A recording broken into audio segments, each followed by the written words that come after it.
the Calabasas Library, and I'm Karen Foley, and we have our Author's Night.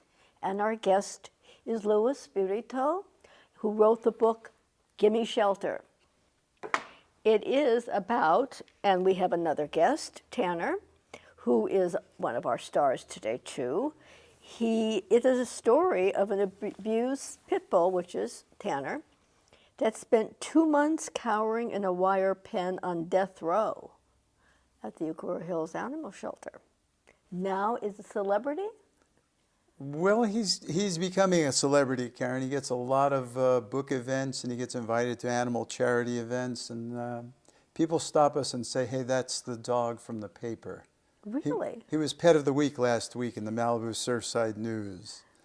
So Wow. that's a big event for a dog. He must be very proud, as must you. He looks proud. Now, he did radio interviews with you? Well, he didn't say much. He kicks that over to me when we're on the radio or live like today. He did Pet Life Radio with Megan Blake, who's a terrific animal activist and host. And then we did Tom and Sandy Live up in Ventura County. And he was terrific in the studio there. He was great. Everybody fell in love with him. Well, I do want to go more into the rescuing because I'm a very big fan and have rescued the majority of our animals, cats and dogs. And the Agoura Hills Animal Shelter is one of the best in the country. But I want to go more into about you. What is your background? You are from New York. My background, to give you the thumbnail, I was born in Elizabeth, New Jersey, which is about 20 miles and 4 light years from Manhattan, if you've ever been to New Jersey. Oh, yes. Grammar school, high school, and everything in New Jersey. Went to school in New Rochelle, New York after that. Got a graduate degree at Fordham University. My husband went to Fordham Prep. Oh, Fordham's a great school. Yeah. Still, Denzel Washington, our most famous alumnus. So then after that, I was a teacher briefly for about 5 years. Then I left the teaching business, went to Manhattan to become an actor. What did you teach? Taught English literature to high school juniors and seniors in New Jersey. But then you wanted to go into an acting career. I do a lot of things by accident. It was an accident. A friend who worked the line at the General Motors plant in New Jersey wanted to become an actor. He was looking for a company. He invited me to come. I didn't see the point, but I went because I had just broken up with a girl I was in love with, and I thought at the very least I'll meet some attractive new women. My friend got bored and quit. I stayed, quit my teaching job, and moved to Manhattan to become an actor. That was a bold, very courageous move for you. I was a theater arts major, so I know the downfalls, and gave up long before you would have given up. Well, I was meeting women, so I had achieved my goal. So in that sense, it was good. And eventually, I wasn't that dedicated an actor. I had a little theater company with some people from Strasberg Institute where I studied. Yeah. And eventually, years later, after I met my now wife, became a writer. Who you say is the love of your life. She is the love of my life and a great probation officer. She keeps me in check. She's sitting over there. We met in New York City at the gym after I had pretty much put acting on the back burner, not completely. And she kept encouraging me to be a writer. She said, you're a big-mouthed Italian. You always have something to say. You're a great yarn spinner. Write. And finally, I wrote a couple articles. They all got accepted and published, and I took a different turn with my career. What led you to write this book? Well, you got you got married in Italy. What possessed you to go back to Italy? Was that a vacation? Was that a first time for you to be in Italy? First time. I had never been. My father's parents, we grew up in the house with my father's parents who were from Italy. But my father never went. He was born here and never went back. He had no interest. He wanted to be Frank Sinatra. He did not want to be some old world Italian. So when I proposed to Eugenie, she said, well, where will we get married? And we were living in Manhattan in a little tiny apartment with 2 big dogs. So on a lark, being a former English teacher, I said, how about Verona, Italy? Romeo and Juliet. Yeah. And we were married in Verona, Italy in 1988 at Juliet's tomb by the mayor of Verona. Wow. That was a nice day. What a beautiful and special thing to get married there. Something you'll never forget. And what made you come out to Los Angeles? Eugenie's father and mom live here, and I wanted to try writing for film and TV, and they were bugging her to move back from Manhattan. If it were up to her, we'd still be living in Manhattan. She really loves New York, but she said, well, my family would like us to come back. How about we move back and you can give your writing a whirl in California? And here we are. We moved in 1991, and we've been here ever since, and I'm happy we did. Is this your first novel, Gimme Shelter? First book of any kind. I've written some mostly short nonfiction pieces for magazines and papers like the New York Times. Optioned and sold a couple screenplays, did writing assignments for producers with studio deals. Nothing produced, sad tale, many writers tell. They sell the material, never get it produced. And Gimme Shelter came about. It was my first book. It was an accident. It wasn't meant to happen. Well, I'm glad we finally had a chance not only to meet, but to feature you here today. I've been chasing after you. I tried to get you at Reyes Adobe Days, but something happened to me at the last minute, and I was stuck over in the city, and I couldn't get out. And then I ran to find you at Barnes & Noble in Westlake Village, and I was given the wrong time. It was like a farce. We kept missing each other. Yes. Right. But here we are, and I want to know when, why, how, what, and most of all, the story behind your finding Tanner. The story which sets up the beginning part of the book. First of all, I'll answer your question about how the book happened. Okay. After we got Tanner, I kept a diary for no reason. I'm not a diary keeper. I joke in the book, but I'm only half kidding, that where I come from, you don't commit anything to paper. It could always be used against you. I come from one of those families. And I kept a diary of this dog. The minutiae of day-to-day life with a rescue dog. He got a new chew toy, and he ripped the head off his duck today, and he ate 3 rawhides, and we met a new Great Dane at the dog park. It was really a bunch of nonsense. But I wanted a record of our time with the dog, and I don't know why. When a year was done, I wanted to do it for 1 year. I had a stack of about 500 pages of random scribbling, and Eugenie had been bugging me since the time we lived in New York to tell our story from the dog's point of view. And I steadfastly refused. I had no interest in doing it. Just didn't seem a good thing to me. And so when she saw the 500 pages, she said, maybe there's a book in that. She's relentless. She's a honey badger. And I thought, well, maybe there is. Let's see if I can figure out what the story would be. And after about 12 drafts, I think we did over 20, it finally began to emerge that the story was about she and I rescuing this dog, who then forced me to finally deal with my anger issues that I had from the time I was a little boy. So that's the heart of the story. Now, how we got Tanner. The book was an accident. Well, Tanner was an accident. It wasn't supposed to be Tanner. It was supposed to be an Irish setter. I wanted an Irish setter like the one I had before I met Eugenie when we lived in New York City. I had adopted a rescue dog. I got stuck with a rescue dog. I didn't mean to adopt him. I got stuck with a 3-year-old setter. It was a great dog. His name was Rebel. He was my running mate, my wingman, my pal. We went all over Manhattan, Greenwich Village, bounced around, had great adventures. And now, some 20-some-odd years later, in the back of my mind, when we wanted a rescue dog, I thought a second Irish setter might help me recapture my youth. This wasn't thought out. They're always youthful. I mean, they're little babies from the time they grow older. They're little babies. That's what I wanted to be. I wanted to go back and recapture my pre-acting days where I worked in the nightclub business. I stayed out all night, and I just had a fabulous time in Manhattan. I guess you'd call it a midlife crisis. And so instead of a mistress or a Maserati, I wanted a dog. Cheaper in the long run. Yes, for sure. More fun, too. We got the Irish setter. Setter Rescue called and gave us a dog. Big, beautiful 1-year-old male named Reggie. And we didn't know it, and they didn't know it, but Reggie was sick. He had a chronic eye ailment, which was going to be very expensive to treat and probably not curable. And very debilitating for the poor animal. Yeah, it was. He wasn't, my Irish setter was pretty mellow and playful. This guy was not so mellow and very playful. He was still basically a puppy, and he was very mouthy.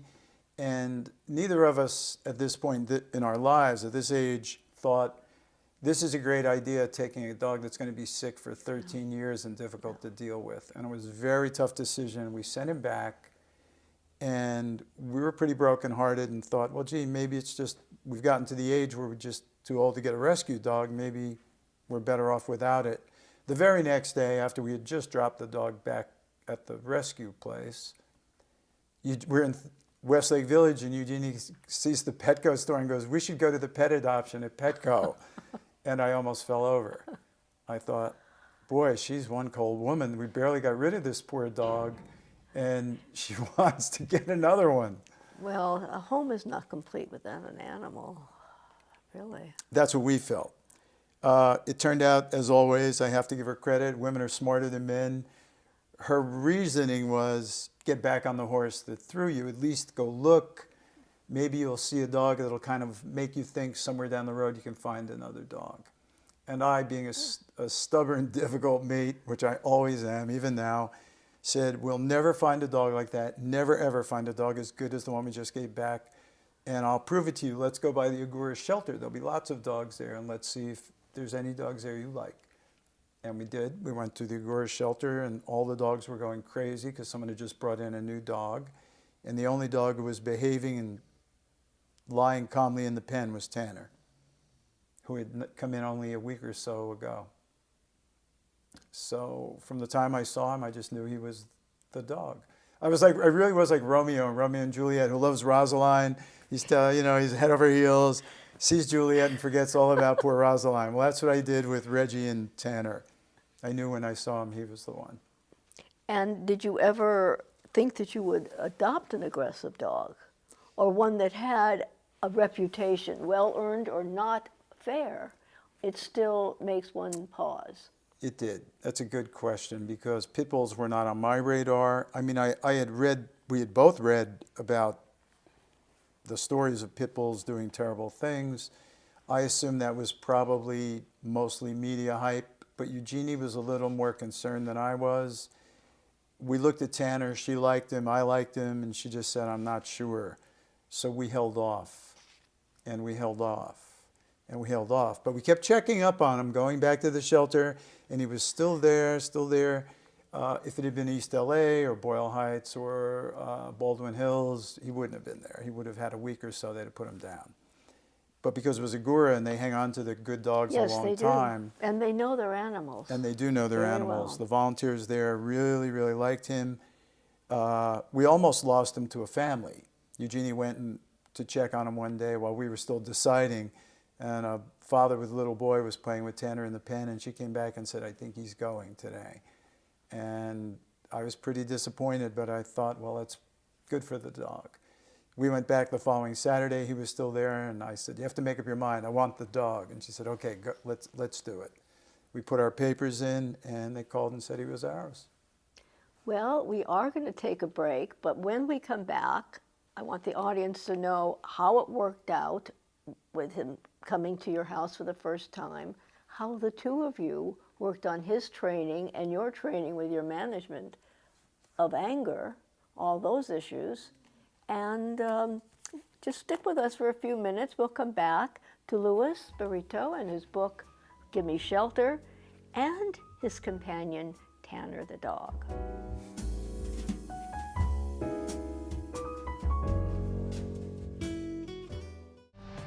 Keep your family safe. Improve your gas mileage. Extend the life of your tires. How do you do it? It's easy. Just check it. Your tire pressure, that is. Keeping your tires properly inflated protects the environment, gives you peace of mind, and saves you money for more important things. So just check it once a month. A message from Cal Recycle.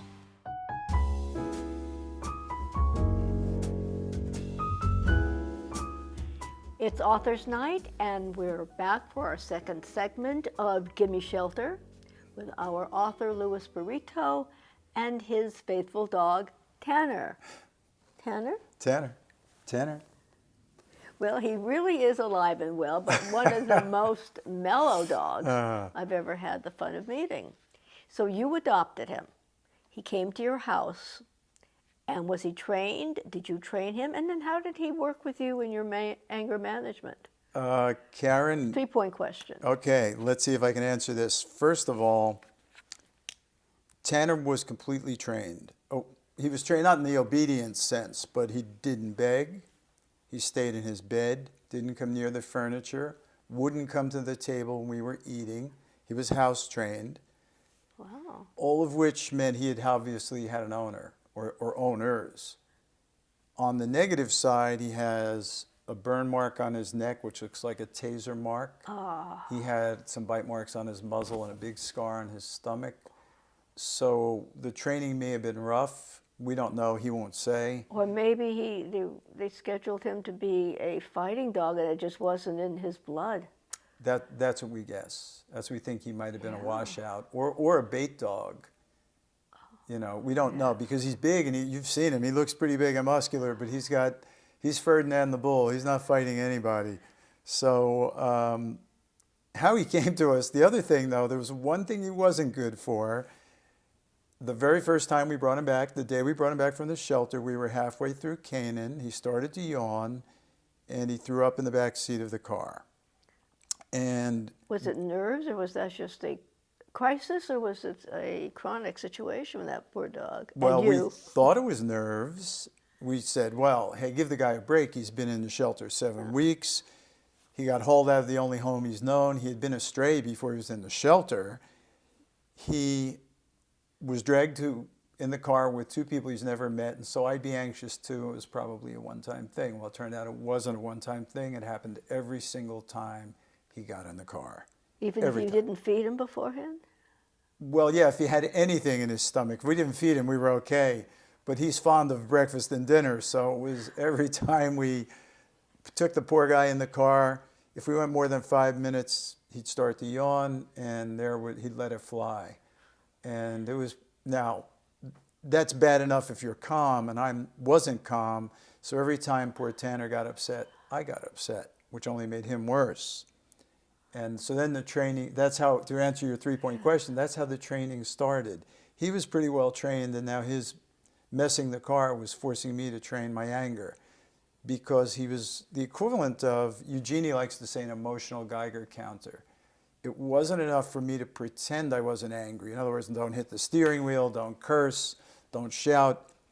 If I was angry, my being was angry, he sensed my anger. Yes, they're very intuitive. And he shut down, or he shook. He looked terrified. And there was no sending him back to the shelter. I didn't want to send him back. We really liked him. But I didn't want to have him to have a terrible life stuck with an owner who terrorized him either. So he wasn't going to change. I had to change myself at the age of 50 some odd years old, which wasn't easy. It took a lot of work.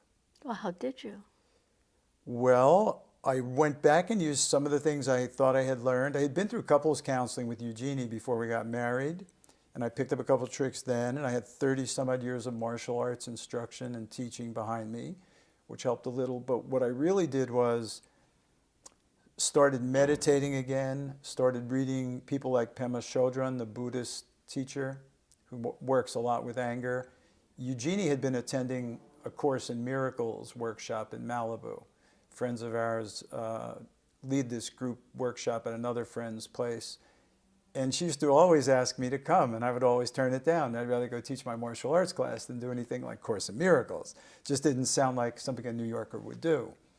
Once we got Tanner and we saw how bad it was and how timid he was and how out of control I was, I changed my schedule and I started going to Course in Miracles, and that helped a lot too, because they deal with learning how to change your perception so you're not so angry or victimized, and it was a good thing. So all these things together, plus Eugenie's constant reminders and Tanner's constant reminders, helped me kind of get myself on the right track. It must be a constant struggle. It's hard to change ourselves. It is. It was. It is. It's both. Because I like to say I'm a recovering angry guy. It's the default I cut from the time I was a very little boy, growing up in a very contentious, volatile household. You cut that groove like a record long enough and deep enough, and it's your default mode, and that was mine. And I don't want to say it's gone completely, but you can cut a new groove in the record, and that's what I've been working to do since before Tanner, but certainly working very diligently since we got him. And I think that's happened, that now I'm more likely calm and peaceful than I am angry. So does he throw up and you just don't get angry, or is your calmness calming his stomach? See, the good things do happen. As I got calmer, Tanner got calmer, and eventually, it took a very long time, we got to the point where we only drooled in the car. He didn't vomit. There was lots of drool. If he had been in a boat, he'd have swamped us, but there was no vomiting, and that was a big win. And then he actually started riding in the car, looking like he almost thought it was okay. He sits with his rear end on the back seat, his paws on the console, and he looks out the front, and he thinks The that's... front window's better for people who Yeah. get car sick. Yeah, we don't think it was motion sickness as much as anxiety, and the car was probably how he got to the fight ring. That's what we think. Could have given him a pill for his motion we sickness, did. or his anxiety, or everything. Well, yeah, we tried the motion medicine, and it just made him weird. Well, that's very, it can work paradoxically as well. Yeah. Or get very sleepy. You Yeah, don't want a drugged out dog. but he's okay now. He drove across Canaan coming here, and I'm fairly clean. And How's the car? Well, we used to joke we had gotten a new Prius right after we got Tanner, and the car looked like we'd had it for 20 years. Looked like we were raising 6 little kids. Toys all over the car, blankets in the back seat, drool on the windows.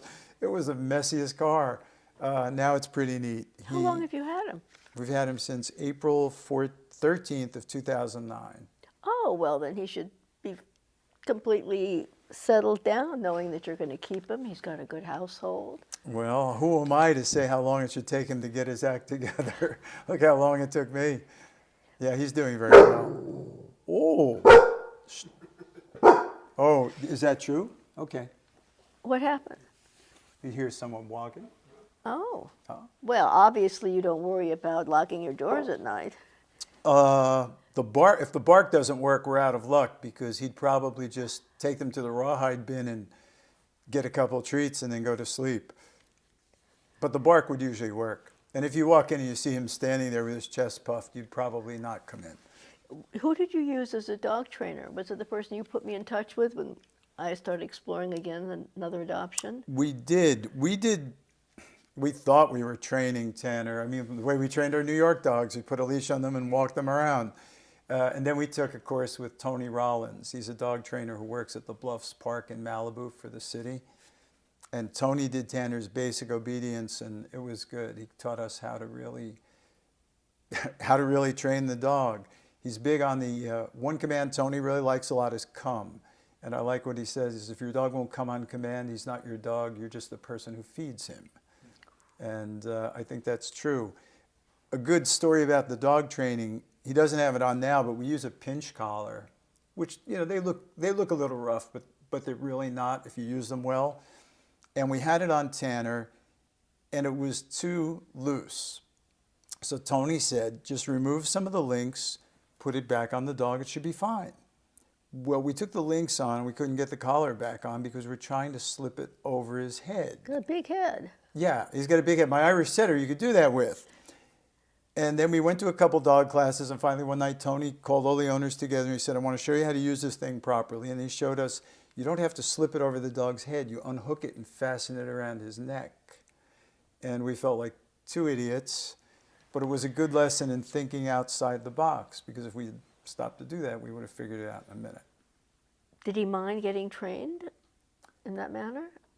He didn't. The worst part about the training for Tanner is he loves other dogs. He's just really enthusiastic. He wants to play with everybody. And being at the class and not being able to just go hog wild with all the other dogs was really rough for him. And that was actually what got him Tony's attention. Was he bolted after a couple of little dogs, chasing them around the field, and finally Tony just had to show us how to get him in line with other dogs. And Tanner had a rough couple nights with Tony, and then he became the star pupil in the class because he's such a quick learner. So he gets along well with other animals, other breeds? Great. I've never seen a dog he doesn't get along with. He loves all dogs, big dogs, little dogs, girls, boys.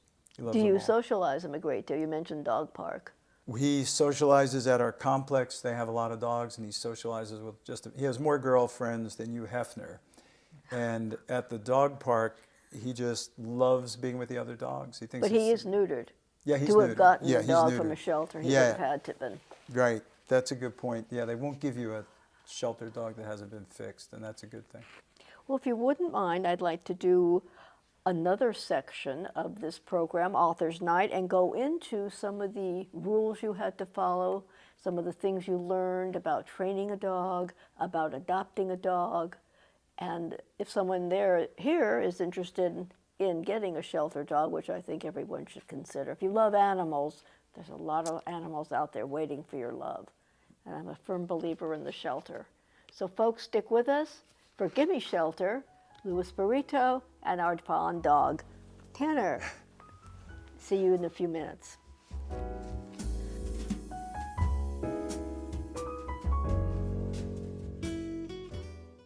Global warming is a problem. Sound the alarm! We think it's an important thing to save energy, to protect the environment, to protect the future. Every who in Whoville makes a difference. We need everyone! Together? Together, we can all make a difference. Save energy with Energy Star, and then you can be Part of the solution. Go to EnergyStar.gov/kids to see what else you can do.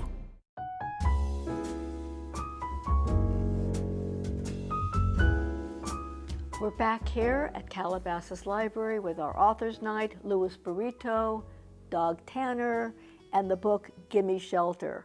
What I really like about your book, not only the story, which is very warm and very tender, and learning about you and how you worked with the dog, but it was a very good guide for people. Once they see how well a shelter dog can work out and how necessary it is to try to adopt animals that do not have a home. It also included things to look for when you go to a shelter, what to do when you go to a shelter, and all about training a dog, and also touched on owning a dominant breed, which is all very important. If you would take a few minutes to explain to our audience exactly what you did do and what you learned when you were out there. Did you know anything about dominant breeds? You know, you and I who've had Irish setters know that that certainly is not a dominant breed. No, an Irish setter, definitely not a dominant breed. Fun breed, but not a dominant breed. No, I didn't. The only experience I'd had with dominant breeds is I have a sister who lives in New Jersey who's a police officer. She's actually a lieutenant. She likes Rottweilers. So she'd had up to 3 at one time, and Rottweilers are a dominant breed dog. Tanner, we didn't, as I said, we didn't expect to get a pit bull, and when we did, I learned they're considered dominant breed dogs. Any dog with a history of fighting, pit bulls, American pit bulls, Staffordshire Terriers, American Staffordshire Terrier, which is what Tanner is, Cane Corso, Presa Canarios, Wolf hybrids, the Rottweilers. These are dogs, and being a dominant breed dog, they fall under different standards in terms of their adoptability. They have, now I hope my information is current, but I think it is. In LA County, they have to pass a behavioral test that shows they're not aggressive with other animals, that they allow you to take their food away, and that they're not aggressive to people. If a dominant breed dog in a shelter shows any of those traits, they're deemed not adoptable. Now, what happens next depends on a lot of luck. If a rescue group steps forward and takes the dog, then they get to continue. In terms of the shelter, they will keep them as long as they can, and then if they don't find a home or a rescue, they put them down. But they can't adopt out an aggressive dog that's of a dominant breed. It's too risky, and there's legal issues. Now, for our viewers who want to go out and get a rescue dog, some common sense things I think pertain to getting a rescue dog. One, you have to ask yourself, what do I have to offer the dog, and what do I want the dog to give me? How much room do I have for the dog? How much time do I have for the dog? How much money can I afford to spend on a dog? Not all dogs take a lot of money, but you do have to cover their basic health care and their basic needs, food and beds and leashes. If you don't have much energy, do not go out and get an Irish setter. Karen and I can, or a Dalmatian. you will be very sorry because the dog will run you into the ground. I was lucky. Some pit bulls are very active. As you can see, Tanner has been lying here just enjoying the show. Kind of a couch potato. For half an hour. When you take him to the dog park, he will turn his jets on and run like crazy for 20 minutes. Then if it's above 70 degrees, it's too hot, he'll shut it down and say it's time to go home. So he's a really good breed for someone like us at our age. We don't have quite as much energy as we did when we had the setter. A good thing to do if you're going to get a rescue dog, and I think you could vouch for this, involve the entire family. Make sure everybody's on the page with what kind of dog you're going to bring into your home, that they have a role in it decided ahead of time so there's no fighting, because a rescue dog is already under stressful conditions. You don't want to bring a dog that's been stressed into a home where people are fighting and arguing about what to do with the dog. A real good trick, and Karen mentioned it before, is the volunteers at the shelter often know the dogs very, very well. So in our case, if you go to Agora Hills shelter, the volunteers who are the regulars, if you say what you're looking for, they can steer you to a dog that's a really good match for you. They're excellent that way. Even with cats. I went to pick up one calico. She says, "But don't you have two large dogs at home?" I said, "Yes." She said, "This other calico, take that cat." And I did, and I listened to her because they're very knowledgeable because they work with these animals day after day. Yeah, and they don't want to see failed adoptions. They do That's not. the worst thing. So You're right there. our viewers should definitely, if they're thinking, and they should think about getting a rescue pet. They make great pets. They're just like regular pets, only they need us more. Yes. But talk to the volunteers, tell them what you want, be a little bit patient, and just know what it is you're going to offer and what you expect the animal to do for you. So many of these dogs are beloved pets that had to be brought to a shelter because the owners lost their job, they moved, or the family split up and there was no way to take an animal. Very sad stories, and the animals feel very bereft. Yeah, very sad. Yeah. But we're lucky. We feel really grateful that we got such a good rescue dog. I mean, he was really a perfect dog for us. Well, how did you pick a trainer? What should a person look for when they train? Should they start training a dog the minute they get a rescue? Well, if you get a rescue, I think it's a good idea to get a trainer as soon as possible.